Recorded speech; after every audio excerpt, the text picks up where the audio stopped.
How do you fix Typing Farmer is crashing on Steam?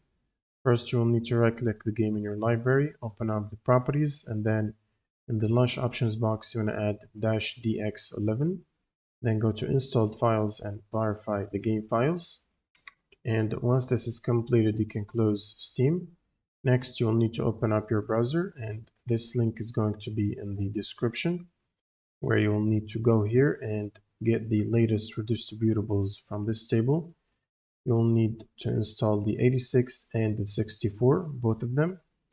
And once you finish the installation, this will require you to restart your computer.